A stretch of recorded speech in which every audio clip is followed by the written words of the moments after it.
Good evening. Tonight we welcome Mike Weasner. Mike's journey through the universe began in southern Indiana. He received a Bachelor of Science degree in astrophysics from Indiana University. Mike has also been a jet fighter pilot, a fighter instructor pilot in the United States Air Force, also a manager on the Air Force Space Shuttle program, a computer engineer, and a manager in multiple roles at a large aerospace company. But astronomy has always remained at the centre of his universe. He is the champion of dark skies with the International Dark Sky Association, and recently has become an expert in astrophotography with only a smartphone and a smartphone holder, which is the subject of today's talk, with Mike coming live from his home in Arizona. So let's put our hands together and welcome tonight's guest speaker, Mike Weasner. Oh, thank you, Roy, and thank you for all having me here tonight. It's kind of a thrill to me speaking to you in the United Kingdom, and I just can't tell you how thrilled I am to be speaking to you. A little bit of an apology here at the beginning. That room kind of has an echo, so if anybody shouts out questions, I might not be able to understand it. So if somebody could put that up in the chat, then I could find out what the questions are. But let's go ahead and get started. Let's see if I can get this guy to work here. That's the one I want to share. So, okay. Hope you all can see that. Yes, we can. Yeah, okay. So, as Roy said, we're going to talk about smartphone astrophotography. And he gave me a pretty good background there of what I've done in my life, but I'm going to just kind of hit you with some of my stuff here. So yes, I became an amateur astronomer back when I was 6 years old. There's a photograph of me with my Edmund 3-inch Newtonian reflector in 1962, and then a picture I recreated outside of my boyhood home in Indiana in 2016. So I've still got that telescope, and I occasionally still use it. As Roy said, I do have an astrophysics degree from Indiana University, 1970.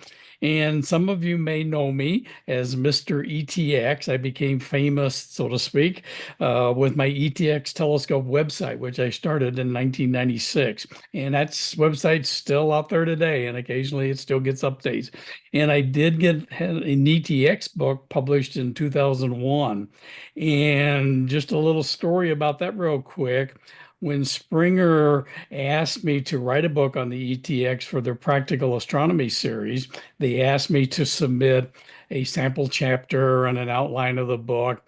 And I did that. And about 2 weeks later, I got an email back from the editor, and he says, Patrick Moore has approved your book for publication. So please write it. And that was just an honor to know that Patrick Moore had taken a look at what I was going to be writing. So, but I did more than astronomy. As Roy said, yeah, I was an Air Force A-7D pilot, and I flew the T-38 as a fighter tactics instructor pilot. Did that back in the 70s. I was a manager on the U.S. Air Force Space Shuttle program from 80 to 83. Got a little award from them. That United States flag was actually flown on a space shuttle mission, and became a senior manager at a large aerospace company. I retired in 2007 as their deputy director of training. But that once I retired, I got to go back into astronomy more big time. So wife and I moved to Oracle, Arizona in 2009, where I've got my own little observatory. I became a dark sky advocate in 2014. Oracle State Park is a park in the Arizona State Park System. I led the effort to make it the first park in the Arizona State Park System to be designated as an IDA International Dark Sky Park. And for those efforts in 2015, I was awarded a Dark Sky Defender Award by International Dark Sky Association. In 2017, the Tucson, Arizona PBS station, Public Broadcasting System station, interviewed me. They wanted to know how I got into astronomy, how I became a dark sky advocate, and all the really cool things that I had done. That aired in April of 2017 in Tucson, and then later in other TV markets all across the United States. And shocked to me, it received an Emmy Award nomination. So you are all hearing from the star of an Emmy-nominated TV show. Okay, so ever onwards. Disclaimer. I like to say that I just play at doing astrophotography. I don't spend hours and hours capturing photons from one object. I don't spend hours and hours in post-processing images, and I generally do not stack individual images. That's why using my iPhone for astrophotography works for me. And I also use a digital SLR. So here's what we're going to talk about. Most of you will probably know what astrophotography is. We're going to talk about the types of astrophotography very briefly. We're going to talk about what you need to do astrophotography. Again, focusing eventually down onto smartphones. I'm going to show you a whole slew of examples to just kind of intrigue you with what you can do with your smartphone. We'll talk about smartphone adapters, which hold the phone camera right over the eyepiece. Talk very briefly about video recording and where you're going to use that. Give you a whole bunch of information about some smartphone apps and a whole slew of tips, very basic image editing, and then we'll wrap up. So ever onward. So what is astrophotography? Well, obviously it's photography of astronomical objects, the sun, night sky, moon, planets, asteroids, comets, stars, nebulae, and galaxies. Development began back in the mid-1800s using telescopes and metal photographic plates. Glass plates started being used in the 1900s, and roll film started being used by amateur astronomers in the mid-1900s, including by me. Spatial imagers began being used by professional observatories in the 1970s. And as the price of those imagers dropped, amateur astronomers started using them very successfully in the 1990s. Consumer model digital cameras began being used by amateur astronomers in the mid-1990s, including me. And cell phone astrophotography actually began back in the early 2000s. We'll talk briefly about that. So here are the types of astrophotography. Obviously, you can use simple night sky photography, hold your phone up, take a picture of the night sky. You can do tracked or piggyback sky photography, prime focus astrophotography, as well as eyepiece projection astrophotography do not apply to smartphone astrophotography because you can't take the lens off, at least not usually intentionally. So we're going to be talking mostly about night sky photography, tracked astrophotography, and afocal through the eyepiece astrophotography. So what do you need to do? What do you need to have for doing astrophotography? Well, that's going to depend. So we're going to look at some examples of astrophotographs of the Swan Nebula, also called the Omega Nebula, Messier catalog number 17. So if you've got about 2 billion pounds, you can use something like the Hubble Space Telescope and take a picture of 2 billion pounds of the Swan Nebula. Or if you've got just a few hundreds of millions of pounds laying around, you can use a professional observatory like the 3.58 meter telescope down in the southern hemisphere, and you can get a really nice image of the Swan Nebula. If you've only got a few millions of pounds, you can use a telescope like up on top of Kitt Peak National Observatory, which is about 65 miles from me where I live. That 0.9 meter telescope will give you this kind of an image of the Swan Nebula. Or if you got several thousands of dollars to spend on a rig, then you can use something like this, belonging to Robert Weiss here in the United States, and you can get an image like this of the Swan Nebula. And of course, he's got the fancy imagers, all the filters, a high quality tracking mount, and a high quality telescope. If you only got a few thousand pounds you want to spend or less, this is an image of the Swan Nebula that I took with my Nikon D850 digital SLR on my 12-inch Meade telescope in my observatory. And lots of detail there for a digital SLR, single image, not stacked, just a single exposure. And here's an image taken with the iPhone on that 12-inch telescope. But this was done with an iPhone 15 Pro Max. So you can see, again, quite a bit of detail there on the Swan Nebula, as well as colors. Just done single image, single exposure on the telescope. So what do you really need? Well, that's going to depend on what you already have and what you want to photograph. So you probably already have what you need to get started. Today's digital SLRs, point and shoot cameras, and even smartphones can make you an astrophotographer. So the rest of this talk is going to be about smartphone astrophotography. While the iPhone's used for all my examples and my tips, much of what you're going to see and learn do apply to the latest Android phones as well. This is my only technical slide. These are typical sensor sizes for your dedicated imagers, your digital cameras, and today's smartphones with a 48 megapixel image sensor there shown in black. So the sensor is very small compared to other imagers and other cameras. That limits exposures. It limits what you can do with noise reduction, limits what you can do with ISO. But you're going to see that even with that small sensor, and as you've seen already, you can do some pretty amazing images. So a lot of you probably saw the aurora last May. Well, this was from my southern Arizona home, 32 degrees north latitude. Went out about 12:30 that Friday night, early Saturday morning, and I could see those pillars with my eye. So I grabbed my phone, held it up, and started taking pictures of the aurora. The colors are real, the pillars were real. So that's what you can capture with a smartphone. And you've probably seen a lot of these kinds of photos on the internet, since this aurora last year. You do Milky Way photography just by doing a handheld exposure. You can take pictures of constellations, constellation Orion. You can see some colors there on some of the stars, Betelgeuse and Rigel. We had a very nice comet last year, so this was October of the comet. And the neat thing about this is it's handheld. Not only can you see the comet, the dust tail, and the ion trail, but you can also see the anti-tail. Again, just a handheld exposure. So pretty amazing what you can do, again, with today's iPhones. One of the things that I like to do when I'm out in the observatory, I'll take pictures of the moon or planets or stars projected up onto the dome of my observatory from the eyepiece. And I was able to get a near full moon and the comet in the western sky all in one image. So that was kind of fun to do.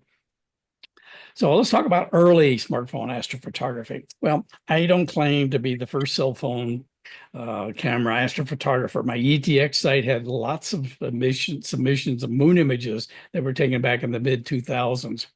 Steve Jobs, of course, Apple CEO, unveiled the original iPhone in January 2007. So that started the new movement of what we see in today's smartphones.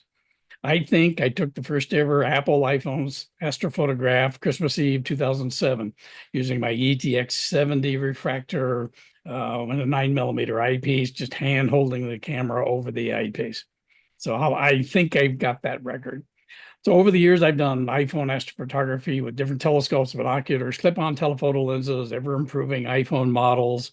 You can, of course, do terrestrial photography through the telescopes, spotting scopes, binoculars, night scopes even.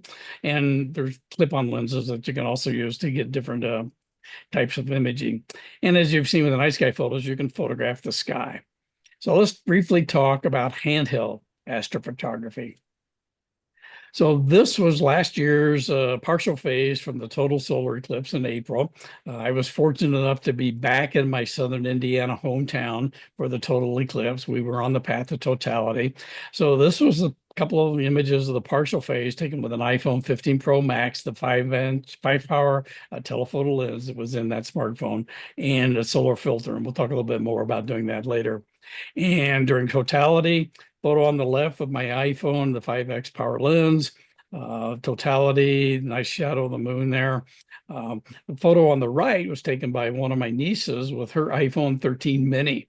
And so she gets the corona, she gets the moon, she gets a couple of planets, just hand holding her older iPhone. So again, pretty amazing photographs, what you can do with just a smartphone. So let's talk about shooting through the eyepiece of a telescope or binoculars or whatever. And again, we're going to do this handheld. So the easiest way to get started with telescope smartphone astrophotography is to hand hold the phone's camera over an eyepiece for afocal imaging.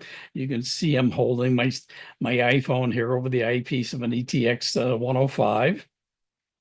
It's going to be limited to brighter objects like the moon and planets because you have to keep the shutter speed fast. It's going to be challenging to keep the camera aligned properly over the eyepiece as you're kind of moving around, with your whole hand holding there.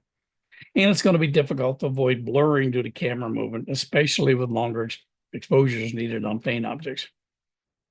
The basic technique for afocal imaging is you're going to focus the object in the eyepiece to your eye, hold the camera over the eyepiece, let auto exposure do its thing, adjust that if necessary and if it's possible with your app. Of course, it's going to be better to use an app that has full manual exposure control, and we'll talk about that later. And then take the photograph. And this all applies to mounted afocal imaging as well. So here's some examples of handheld afocal astrophotography. Doing the crescent moons, you're getting some earth shine, obviously lunar craters, just by hand holding over the eyepiece. You get phases of Venus. Photo on the right shows Jupiter. This is a single exposure, single image, not a stacked set of imaging showing the 4 Galilean moons as well as equatorial cloud bands on the planet. So you can do that just by hand holding. Image of Saturn. I should apologize a little bit. Most of you don't have access to a 3.5-meter telescope, but last October I was out for my 11th time to look through the WIN 3.5-meter telescope at Kitt Peak National Observatory, and I was able to do some handheld astrophotography there through their telescope. So that was Saturn last October. Pretty nice image, pretty large telescope. You can make an adapter though, or buy an adapter. So I'm going to tell you just very briefly about the early adapter that I made. So basically you're going to want to mount the iPhone or this Android phone onto your eyepiece because then you don't have to deal with movement and other stuff. So after doing handheld afocal imaging with my iPhone for 3 years, in 2010, I decided to make an adapter. They were not commercially available yet. So I used an old eyepiece clamp from an old camera afocal adapter and a short piece of 10-gauge rubber-coated wire. And I just made it a little adapter that grasped and held the phone onto this little adapter. And a little bit later, I made a better model that held it more securely so it wouldn't fall off. So if you don't want to buy one, you can do something like this and just make an adapter that holds the camera lens right over the eyepiece. But today you can buy many different styles of adapters, and they go from really inexpensive to just, a couple of £100. Most of those are universal adapters, and they support a wide range of phone sizes and camera location. There are some that are specific to certain smartphone models, sizes, camera locations, and we'll talk briefly about one of those. Some will work with spotting scopes and binoculars. Some also have a tripod mounting hole, so you can put them on a tripod. You can piggyback onto a telescope. And as with handheld afocal imaging, aligning the camera over the eyepiece can be a challenge with the universal adapters. So here's one adapter, the 11 hook smartphone adapter, about 27 pounds. It supports the old 0.965-inch eyepieces as well as the 1.25-inch and 2-inch eyepieces. And you can see an image of it here on the right. And here it is mounted on a 2-inch eyepiece on my telescope. It does have a tripod mounting hole on it, so you can put it on a tripod. Here you can see it's mounted onto a pair of large binoculars. Here's the iPhone mounted just right on the tripod, hand holding here with an 8-par monocular. And that Kitt Peak National Observatory is right out there, 65 miles. And this is what the camera sees through that monocular. And there's the flat observatory mount. PhoneScope has one that's really kind of fancy. There's some reasons for liking this guy, but it's a little bit more expensive, up to about 200 pounds. It supports 1.25-inch and 2-inch eyepieces using this spatial adapter. The adapter clamps down onto the eyepiece. There's different adapters for binoculars, spotting scopes, and rifle scopes, and it does have an optional tripod mounting adapter. You can also buy an optional Bluetooth remote shutter release. And we'll talk later about why you want to have something like that. But you do need a specific case for your particular smartphone model, which is why the price is pretty high, because that then allows this eyepiece adapter to be perfectly centered right over your eyepiece. It eliminates that left, right, up and down movement of the phone. So it keeps your camera lens centered right over the eyepiece. So it does eliminate that optical challenge. And so here you can see that it's mounted on a pair of 12 by 50 binoculars or on a telescope. And here's those 12 by 50 binoculars taking an image of Kitt Peak, which is 31 miles away from me. So here's a cropped image of a photograph that was taken through the 12 by 50 binoculars of that Kitt Peak mountain. I mean, the Picacho Peak mountain. So again, for terrestrial photography, these adapters can be useful.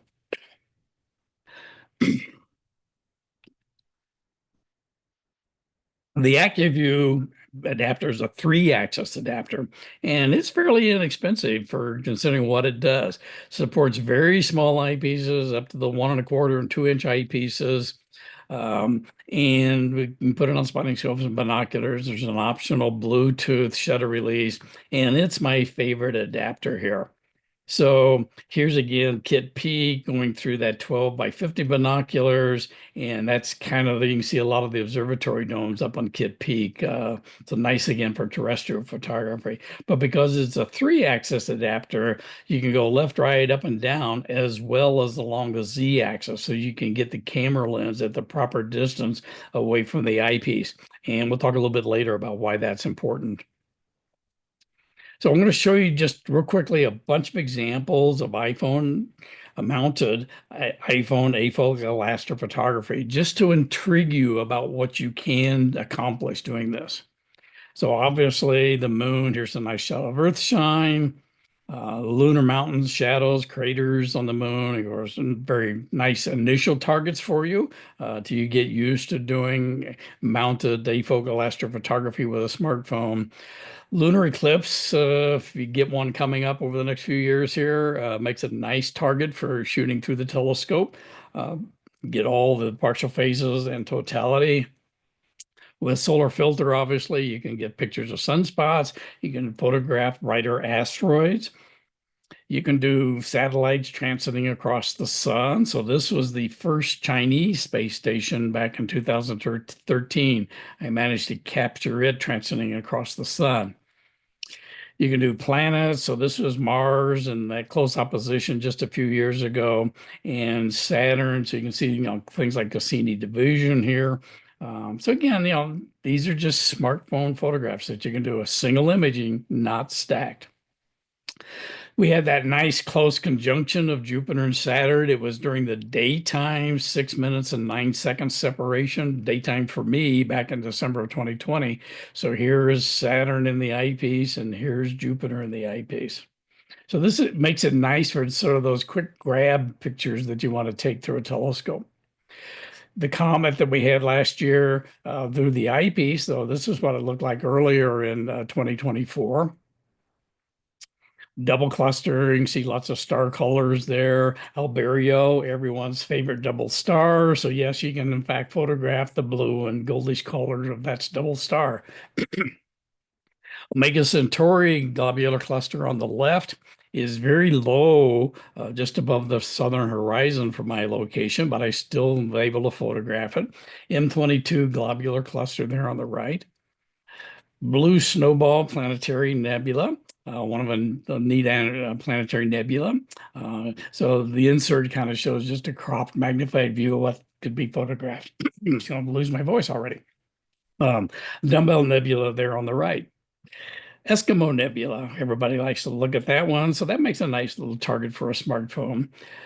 M46 open clusters, kind of one of my favorite open clusters because of that planetary nebula that is seen in the field of view. And so, in fact, you can photograph that with a smartphone. Trifid Nebula on Orion Nebula. Now, everybody has to take a picture of the Orion Nebula, but and even doing something like the Trifid Nebula, you can get all those colors there with a smartphone. Lagoon Nebula, lots of details, lots of colors. Again, just a smartphone, single image, not multiple images all stacked together on the computer. M83 Southern Pinwheel Galaxy, lots of details there with the spiral arms. Sarah's Galaxy, NGC 3628, also called Hamburger Galaxy. Again, lots of details. Oops, come on. Lots of details here, the dust lane, and sort of hints about the extended areas of the galaxy there. If you can see a supernova through your telescope, you can photograph it. So you can actually photograph supernova and other galaxies. That's kind of neat. Sombrero galaxy, it's nice to get the dust lane and the central bulge of that. Cigar Galaxy, M82, you get the very active region there in the center. You even get the colors that are there just using your smartphone. And this image still blows me away. M51 Pearl Whirlpool Galaxy, lots of details there in the spiral arm, some of the extended structure. So again, just a smartphone image, not multiple images all stacked together. So all those previous examples were taken with my 8-inch or 12-inch telescope, but you can use almost any telescope for smartphone astrophotography. Tracking mount helps, but it's not necessary for brighter objects. So I used that old Edmund Scientific 3-inch Newtonian reflector with an older iPhone several years ago, taking pictures of the lunar eclipse. My old ETX 70mm refractor with the iPhone on, getting the Dumbbell Nebula and the Andromeda Galaxy. The ETX 90mm Matsutov Cassegrain, Orion Nebula. My ETX 125, getting images of planets or the Hercules globular cluster. This 102mm refractor out as non-tracking mount. You can still do things like the Orion Nebula or pictures of the moon with Earth shine.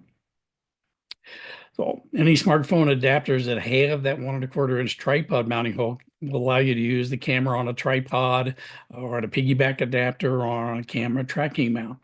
So you can do the sky photography using wide angle, normal, and telephoto lenses. You'll see some examples of all that. So, here's an iPhone mounted on my iOptron Sky Tracker Pro. So I can just track the night sky as it moves, piggyback the phone on my telescope, or mount it just on a small little tripod. And what you see here is an 8-power telephoto lens with a solar filter on it. So this makes it easy to do, highly magnified images of the phone or the moon. You can pop the solar filter off to do the moon. So, oops, there we go. So camera mounted on a tripod with a special app that I'll talk about. You can do star trail images with satellites and lots of airplanes, unfortunately. Or you can take pictures of the International Space Station or other brighter satellites. The app that I'll talk about can build up the image and give you nice trails of the satellite crossing the sky. And I was able to capture the International Space Station with my full moon projected up on the dome. So using that heat power clip-on telephoto lens on the Sky Tracker Pro, we got Pleiades, we've got the Beehive cluster. Mount your phone on piggyback on your telescope. You can do things like, constellation imaging. You can photograph the Andromeda constellation and still, photograph the M31 Andromeda Galaxy, which magnified you can see there. Or, on a tripod, you can do things like capturing the zodiacal light, which is visible in the western sky from my location. There's Orion Nebula, pictured photograph with an iPhone piggybacked on my ETX 90. And here I am guiding manually through the eyepiece so I can get this exposure. Piggybacked 12 by 50 binoculars with the phone mounted on one of the eyepieces of the binoculars, got the Leo triplet galaxies. And I don't know how well you can see it, but there is Ceres galaxy as well as M65 and M66. Let's talk briefly about video recording. So when imaging planets, you can use your smartphone. It can be beneficial to do a video recording because you're going to get hundreds to thousands of video frames in a short period of time using frame rates of 24 frames per second, all the way up to 240 frames per second. Apple last year released this Final Cut camera app for free, and that gives you full manual exposure control, unlike the Apple camera app. Then you can stack all of the best frames using stacking software on your computer. So here's Venus and Mars, a couple thousand video frames all stacked together. Get some pretty good details there. Jupiter and Saturn, again, a couple thousand video frames all stacked. Let's talk now about smartphone apps. So, smartphones do have a camera app, but it may have limited functionality in exposure settings and focus. There's no intervalometer mode, meaning that you can take a lot of exposures automatically. And there's no special modes for the long exposures or star trails or satellites. So there are more capable apps available for Android and Apple smartphones. The one that I'm aware of for Android that does seem to do a very nice job is called Deep Sky Camera. That's available in the Google Play Store. Gives you full exposure control. But being an iPhone person, I've not used that app. On the iPhone, the app that I recommend is Nightcap Camera. It's available for about £2. It is, to my mind, the most capable feature-rich app for iPhone astrophotography. It gives you full exposure control. It gives you image stacking on the phone, and it's got a whole slew of exposure modes. I was a beta tester for the developer of Nightcap Camera for many years. Unfortunately, he seems to have disappeared, and so the app is no longer getting updates. So if you've got an iPhone, you might want to grab it while it's still available in the App Store. It does not fully support the latest iPhone models, but it does still work. There's a few little minor glitches, but nothing that really detracts from using it. There's a couple of other interesting apps called SpiralCam and MilkyCam. Those are free. They do image stacking, dark frames, and more. But the intriguing thing by them is they actually do star registration on non-tracking Altaz mounts. So what you do is center the object in the eyepiece in the camera field of view, start taking the exposures. As your object drifts across the eyepiece field of view, when it gets near the edge, pause the exposure, recenter the object, or maybe move it to the other side of the field of view and start the exposure again, resume it, and let it drift across the field of view. You can do that as many times as you want to do. And then when you stop the exposure, it starts stacking all the images and does the star registration for you. So that's kind of a neat thing that for a free iPhone app. But let's talk about Nightcap Camera.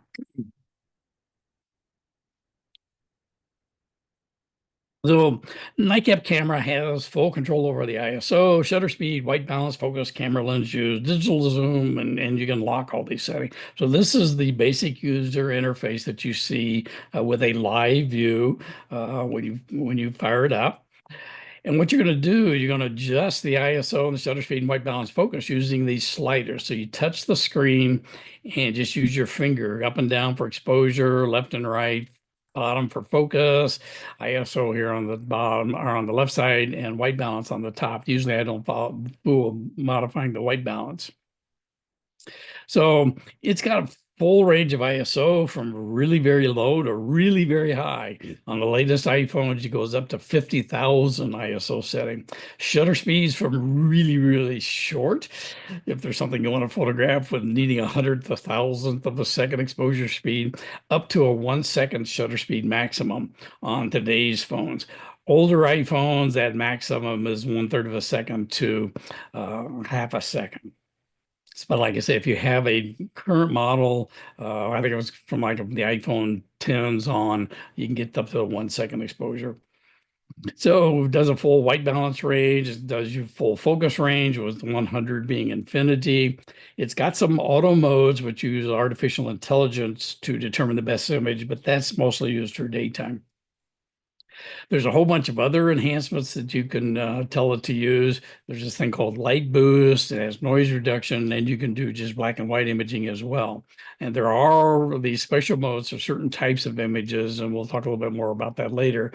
But it does give you the long exposure. You get a satellite mode, the light trails, star trails, and a thing called Meteor. We'll talk about that. There are a whole bunch of other settings in the settings panel. You can turn on the geotagging so that it logs the latitude and longitude, turn on the grid, have light boost and noise reduction strength settings. You can set the photo quality. You want to use TIFF for the best post-processing capabilities. It does have a built-in self-timer delay that you can set. Does have that intervalometer where you can set as many photos as you want it to take, how long you want it to take the exposures, and at what interval. Does have this thing called ISO boost. So you can turn that off, turn it low, or turn it high. And it does support remote shutters, whether they're Bluetooth or the earbuds. We'll talk more about that later on too. So the app stacks the images on the device for the long exposure and several of the other modes. You're going to use the long exposure for astrophotography with track key mounts. Again, there's no star registration with this app. So you're going to tap this long exposure setting.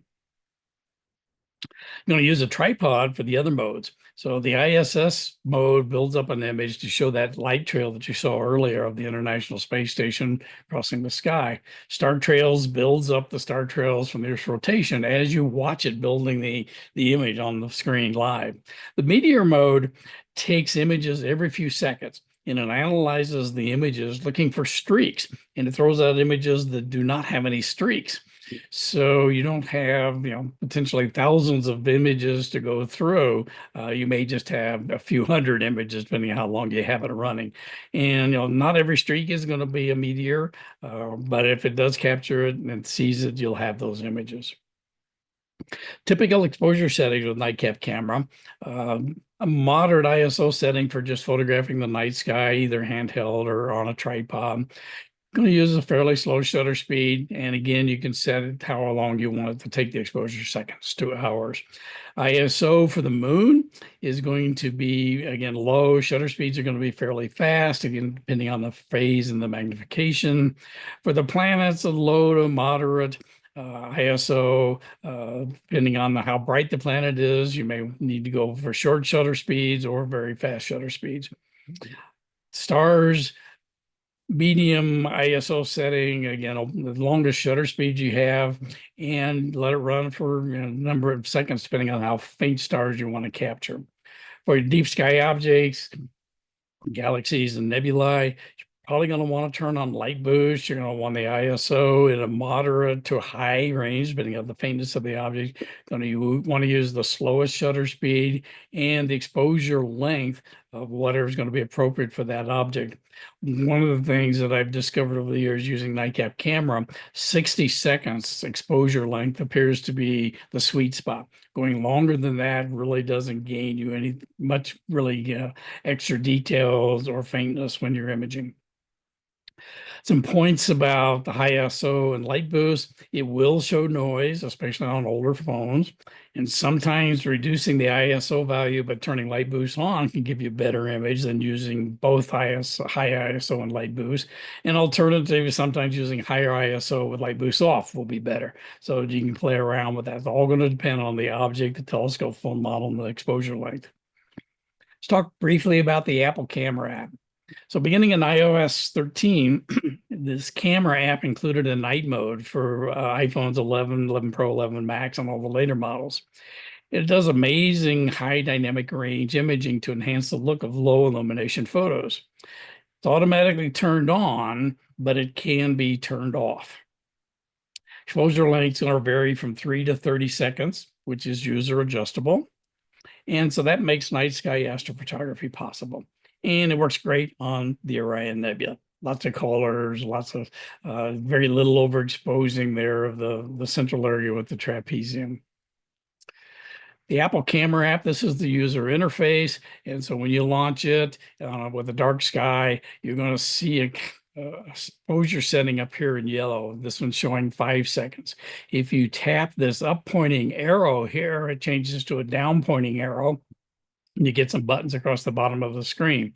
This yellow button tied to the yellow exposure length, if you tap that, that's going to bring up the slider that'll let you turn off night exposure, night mode, or set it for 30 seconds. You can also tap the speed button up here at the top to turn it off if you want to turn it off. So here's an image that I recently did of the Rosette Nebula. So, not a great image, but geez, I got some of the structure of the Rosette, very faint nebula, planetary nebula. So there's an app for taking photographs of total solar eclipses or partial solar eclipse. It's called Solar Snap app. It's free for both Apple and Android. It has 2 modes, partial and totality.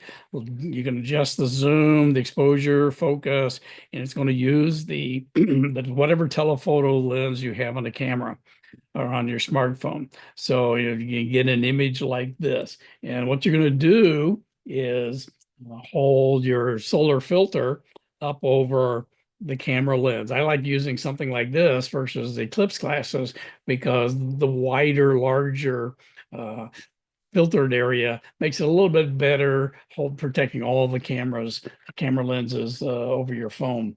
And so that's what I did for the solar phase here, partial phase. So I do wish you all clear skies on the 29th of March, since you have a partial solar eclipse coming up. Hope you get some good smartphone images. Check out this app. Practice the day before. Download this app from your app store and practice tomorrow. Some bunch of tips.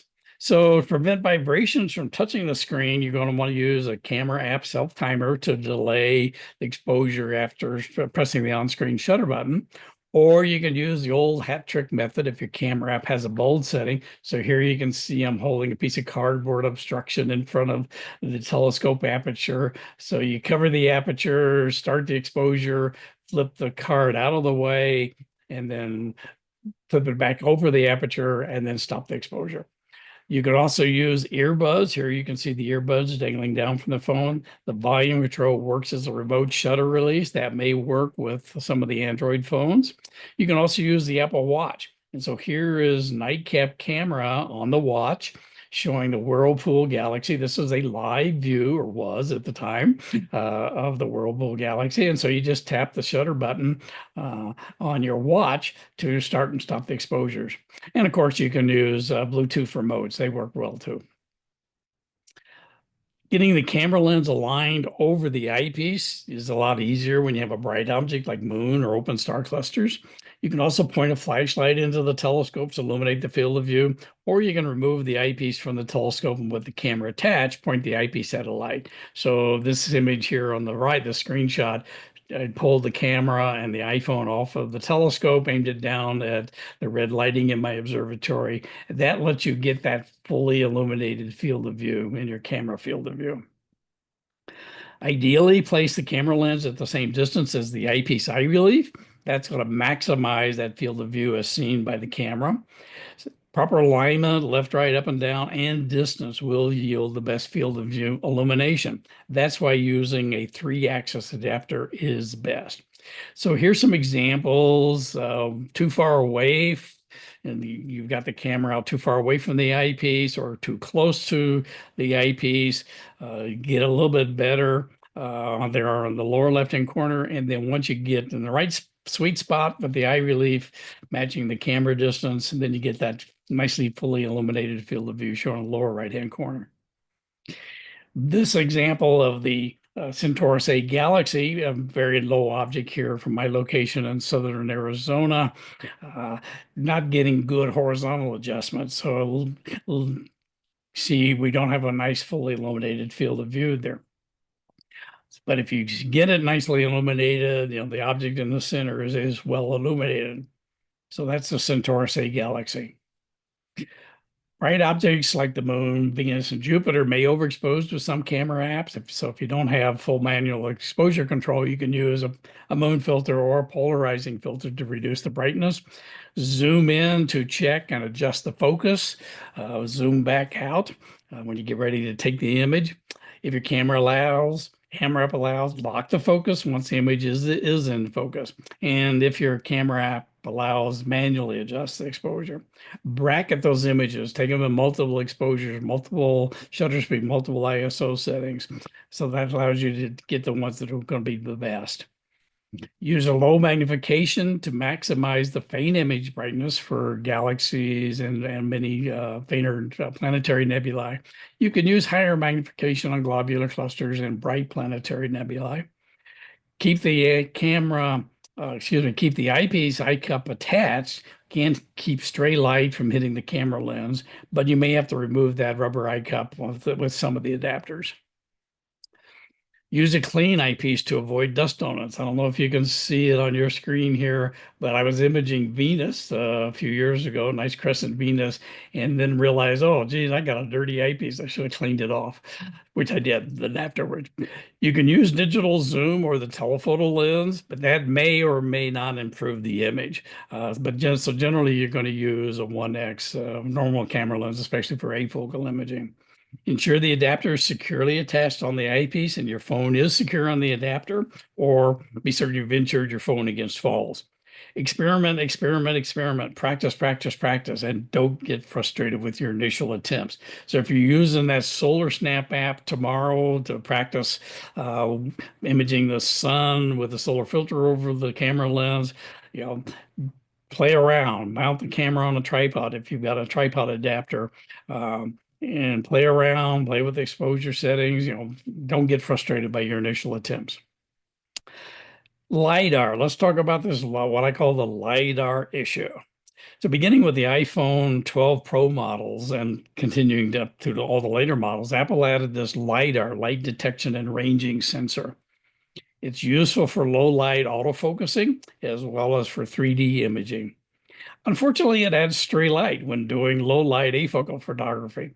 And I was imaging with my iPhone back then, my iPhone 13 Pro Max, I was imaging the Eagle Nebula here, which you can see some nice structure of. But when I saw the image pop up on the phone, I said, wait a minute, what's this alien spacecraft flying through my image here? So I started looking around for what lights in the observatory might have been reflecting off of the glass of the eyepiece or the glass of the camera lens. Couldn't find anything. And then I realized, oh, that's the light LED sensor, infrared, sending out to trying to capture focus distance on the eyepiece. So you got to do something about that. Unfortunately, it cannot be turned off by the user, even though I've asked Apple several times. I know Apple camera developer app people have asked Apple to give us an API to turn that off, and Apple has not responded by giving us a way to turn off the LiDAR sensor. So what do you have to do? You have to block the LiDAR port. So here's the LiDAR port on a recent model iPhone with the different lenses. This was the 3X. This is my 13 Pro Max. So here's that LiDAR sensor that you do need to block. And what I do is I just made a little cardboard mask that I mount and hold on to the phone with a couple of clips. And that works really well for me. It's easy to take on, put on and take off. You could also use a piece of photographer's masking tape, but I decided I didn't want to have something sticky on my back side of my phone. So I used this little piece of cardboard. Works really great though. Let's briefly talk about some simple image editing.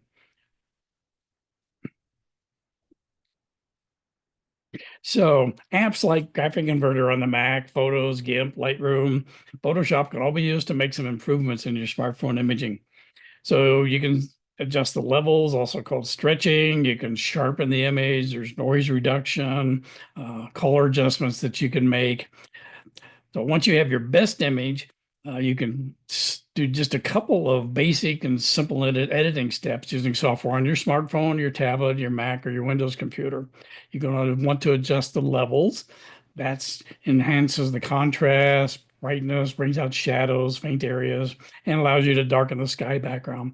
Sharpening is going to be used to make the phone photo look sharper. So I'll show you some quick examples here. So here's a picture of the moon, bring it way on the levels dialog box. What you're going to do is here in this histogram view, you're going to take the sliders and bring them into what's called the shoulder of the histogram. So right here is where that shoulder is on this particular image. And, so we're going to slide that over and we get an image that looks like that.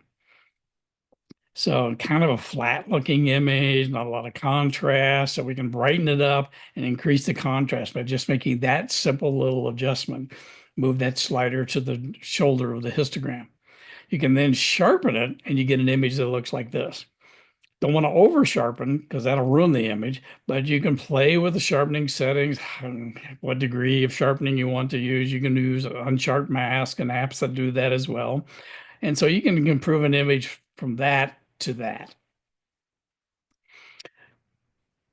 Astronomy magazine back in November of 2021 published a long article that I wrote with lots of details about doing smartphone astrophotography. So if you have that issue or you can find that issue, I even think it's up on their website now, you can capture a lot of the stuff that I've talked about today in this. NASA also has this guide to smartphone astrophotography. It's a free downloadable book, 192 pages. It's got lots of good information and with lots of technical data, but there's limited iPhone information there. So if you go up to the nasa.gov website, you can search for guide to smartphone astrophotography and you can find that. It is a good book. Oh, time for a commercial break. So I'll give you a gratuitous plug. Back in 2021, my autobiography was published, and I didn't write it to highlight what I've been able to do over all the decades of my life. I wrote it for you, and I want you to read it to justify that the decisions you made through your life turned out the way you wanted it to be. So in my book, I talk about all my what did I want to be when I grow up, all my career concept changes. I talked about my successes. I talked about my failures. I talked about the things that I did wrong. That's all in this book. So this also becomes a guidebook for your children or your grandchildren to tell them, hey, it's okay to change your mind about what you want to be when you grow up. It's okay to make mistakes, learn from those mistakes. That's all in this book. I want to quickly show you a little video trailer of the book.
And up on my website, you can get information about that book. It is available in the Amazon stores all around the world, both paperback and Kindle version. So enough about that. So let's return to our regularly scheduled programming. So astrophotography has never been as easy or as fun as it is today. Back in those glass plate and film days, or rather nights, you'd take a few images each night, process those, hoping you got one or two good images. Using the imagers and digital cameras today, you can take many images each night, still throwing out the bad ones, but you get many good ones as well. Those high quality imagers and telescopes do cost a lot of money, and post processing can take a lot of time. Today's smartphones have such amazing cameras, and there's some amazing camera apps out there that extend the low light capabilities. So smartphone astrophotography can be a great choice for many people. Some final images, night sky from my location here, Orion, we got Mars and Jupiter up in the sky, the winter Milky Way through the center, and the Pleiades up there in the upper right-hand corner. So you can, if you want to take pictures of all the constellations you can see, you can take your smartphone and just really easily do that handheld image. This is the asteroid Vesta, taken through the telescope. And, a couple of image combined in a little video there, you can actually see the movement of the asteroid in 30 minutes. So one of the projects that I'm about to start is taking more asteroid imaging, separation of an hour. I've done that a lot with my digital SLR, and I've done a couple with the iPhone, but I've decided I'm going to start doing more asteroid imaging to show just what you could see in the eyepiece if you were to stare at it for an hour. Crab Nebula with both a 1-power normal lens and a 2-power telephoto lens, afocal on the eyepiece. So you have lots of details here in the Crab Nebula. The amazing pictures that you can do with your smartphone. The Flame Nebula, everybody knows about the Flame Nebula. It's a difficult object to capture because of the star that's in the field of view there, but you can still capture it with a smartphone. Running Man Nebula, one of my favorites there. It's on the cover of my book. So I captured that image there with my smartphone. Horsehead Nebula, hard to see with a telescope, but you can photograph it with a smartphone. If you can see it in the eyepiece, and even if you can't, you can probably photograph it with a smartphone. So start doing astrophotography. And like I say, start practicing tomorrow for the solar eclipse. So I'm done, and I thank you. Mike, thank you very much for informative and entertaining talk. Could I ask you to stop sharing your screen? Yeah, I was going to try that here. Stop share. There we go. What we will do is we'll go straight on to questions and answers. I'm sure there's going to be several. So as usual, ladies and gentlemen, digital hand if you're online, and in the room, £20 notes will attract my attention. So, does anybody want to ask a question in the room? Graham. Have you any practical experience of doing this type of work in a light polluted sky? So the echo is hard to capture what you were saying. So Okay, I'll just repeat to it the then. mic and Okay, I'll just repeat it. Graham asks, have you any experience of using a smartphone in a light polluted sky? so I've done photograph, with the moon still up in the sky, which, is a form of light pollution. Fortunately, where I live here in Southern Arizona, there's very little light pollution. So, in fact, one of the reasons that I became a dark sky advocate and did the thing at Oregon State Park, because back then, 10 years ago, I could see seventh magnitude stars from my location. I could see the Triangular Galaxy with my eye from outside of my observatory. But I have taken photographs from downtown Phoenix. Yes, I can photograph, the Big Dipper. And that's about it when you get into a lot of light pollution. So you're not going to be able to get the Milky Way. You're not going to be able to get the zodiac light. But you can get constellations, the brighter stars, the constellations from a heavily light polluted area. And of course, shooting through the telescope, you can get some imaging of some things, star clusters, globular clusters, open star clusters, double stars, make great targets when you're shooting through a telescope. And you can still do that in a light polluted area. Because the phones weren't really designed for really low level imaging, putting on a UHC filter or a hydrogen alpha filter or an O3 filter ain't going to work. So you're not going to do anything there with the iPhones or the Android phones. Okay, great. Other questions? I've kind of got a question, probably some element really. So I'm doing smartphone photography and I'm getting stars down to magnitude 14.5, but what I'm not getting is the bright nebula like you're getting. What am I doing wrong? Did you catch that? No. Right, Phil's asking, he's saying that he's trying some astrophotography. He's getting stars down to magnitude 14.5, Yeah. 14.5, but he's not getting any nebulosity. What is he doing wrong? Okay, so typically when you're imaging stars, the shutter speed comes into play quite a bit. So you can use the camera may be using a very short shutter speed, a tenth of a second or a half, even potentially up to a third or a half a second. To start capturing nebulosity, you're going to need both the slowest shutter speed you have and one of these apps that does have a longer exposure, where it's going to take multiple exposures in the app and then merge or stack them together on the device. That's what the Apple camera app does to give you that 30-second exposure.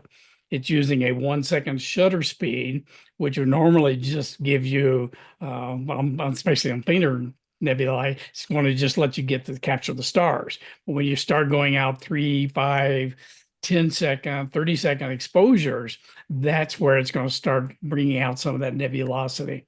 And that's why an app like Nightcap Camera, which you can expose as long as you want, then even though you have a very short shutter speed, even potentially a half second, you can build up multiple images. But it's that maximum slowest shutter speed that really comes into play when you're trying to do nebulosity versus just capturing the stars. Okay, cool. Yeah, I've got light pollution as well. Yeah, and you've got light pollution as well. And Anybody else in the room? Online? Oh, Tony. Hi, Mike. I really enjoyed the presentation. One of the Orion Nebula shots you showed, the dynamic range was excellent because you got the trapezium in the center, but yet you got the dark clouds around it. So is that all done within an app? Or were you doing some manual adjustment? So the only manual adjustments I do, when mostly in Lightroom, sometimes in Graphic Converter, is playing with the levels. So if there's an overexposed area in, like in the trapezium, then yeah, you could reduce the brightness to reduce the highlights if you're using something like Photoshop or Lightroom to try to bring out that information. If your app supports a RAW mode imaging, then that gives you a lot more flexibility when you're imaging objects. But if you're just capturing to a JPEG file, of course, you can do some highlight reduction or shadow enhancement. But again, using the RAW, almost all of my images from NICAP camera are saved out as TIFF. And then I, edit them in Lightroom. If you're coming from the camera app, I'm using the HEIC format from that to try to capture a lot of information. I found that using RAW mode on the smartphones, isn't quite as useful as using RAW mode on a digital SLR, for example. It just doesn't seem to work out quite as nicely. So I've kind of stuck with the TIFF mode in NICAP camera and the HEIC mode in the camera app. But you can also expose, shorter and then longer, and then manually merge the images and stack them on your computer. And I've done that. But the images you saw today was a single exposure, wasn't multiple images that I've stacked on the computer. Okay, Tony. Okay, thank you. And I'm just going to pull around the room and online one more time. Oh, everybody's been very shy tonight, Mike. I don't know what it is. Okay, okay. Mike, I think you've astounded everybody with the quality of your smartphone imagery. And I'd like to thank you very much and invite everybody to join with me in giving you a big Max Prince Swinton Astronomical Society. Thank you. Thank you very much, Mike Weasner. Thank you. Thank you for having me.